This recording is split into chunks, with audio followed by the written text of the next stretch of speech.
Hi, everybody, and I hope you've had a great weekend. It's been a beautiful weekend in New Orleans. The weather's been so beautiful, although we're starting to get, you might see this film of yellow pollen on everything. But that just comes with the territory. I'll take it. I love spring. I went kayaking on Friday afternoon. On Saturday, I went to a conference for children's authors and illustrators, which was great. I love learning new things. Got some great information, and today I was playing in the garden most of the day and walking the dogs and procrastinating on writing lesson plans, so I'll have to do that next. But I spent the morning on the porch with some coffee and reading your introductions and your reactions to our readings for week one. I love the videos and even the audio introductions that you posted.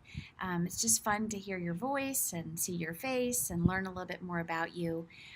Looks like we are a group of all elementary school teachers from kindergarten through sixth grade.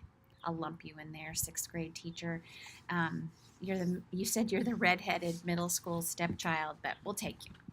Um, and lots of you like outdoorsy things and traveling and crafts, and so it was fun to learn those about your hobbies. Um, so this week you raised some great questions.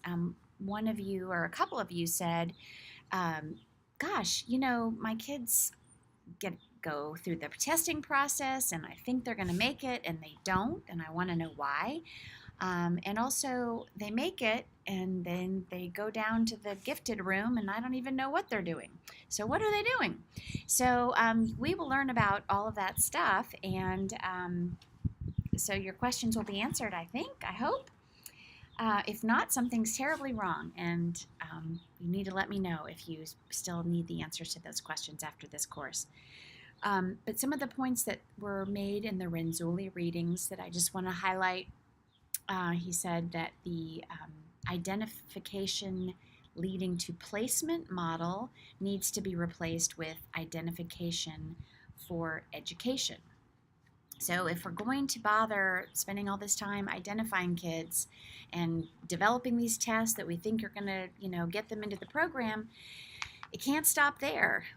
And so often it does stop there. We spend all this time and money identifying kids, and then we just put them in this room and we do the same thing with them that they could get somewhere else. And the program that we have for them isn't even necessarily a good match for their strengths and weaknesses and interests. So there's a lot of work to be done. You will learn this week about validity and reliability. Those things are often confused. So by the end of this next week, you will have a much better understanding and ability to discuss these with parents and other teachers.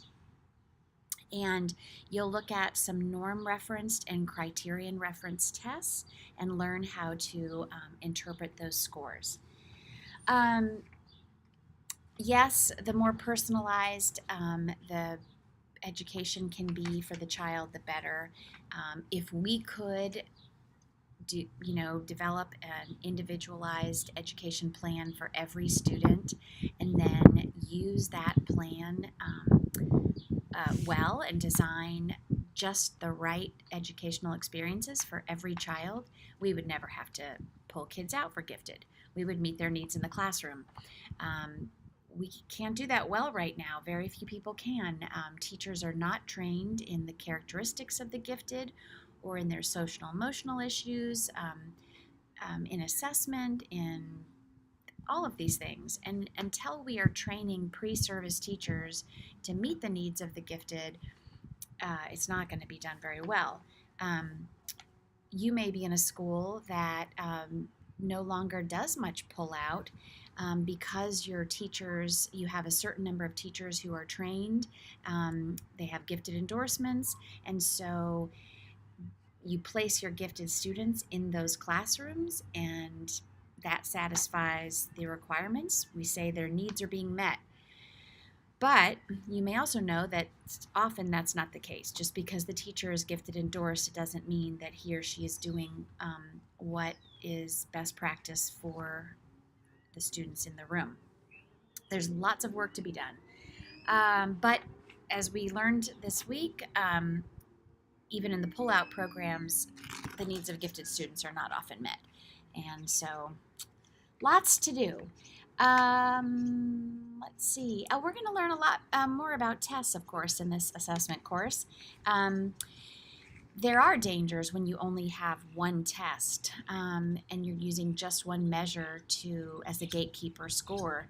In Georgia, as you know, we have multiple criteria, and even that is not, a problem-free process.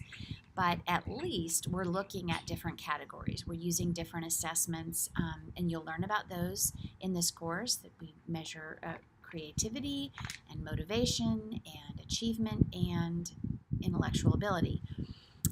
In Louisiana, gifted falls under special ed.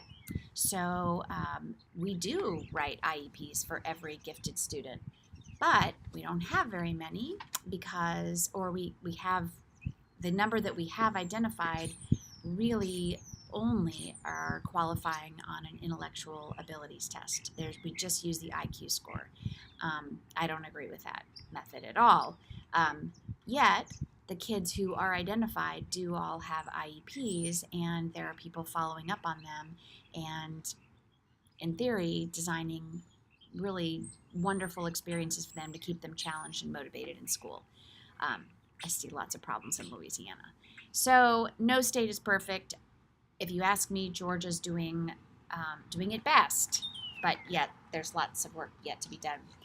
You will learn from me, if you don't already know, that I tend to agree with Renzulli, who developed the school-wide enrichment model that you may have already learned about. If not, you'll learn about it in the third course.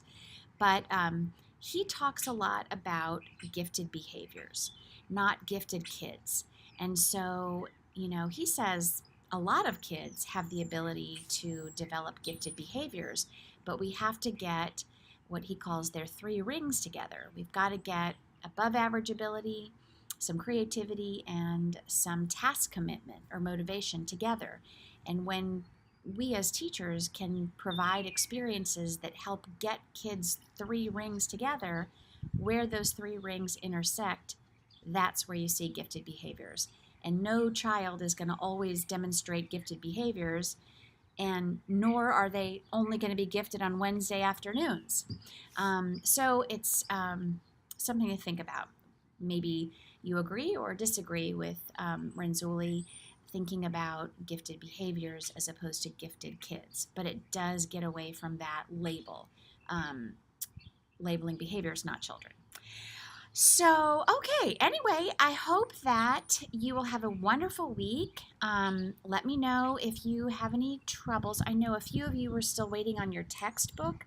I am still waiting on my textbook, so I cannot scan the chapters and provide them for you yet. I'm hoping that our books will all be here soon.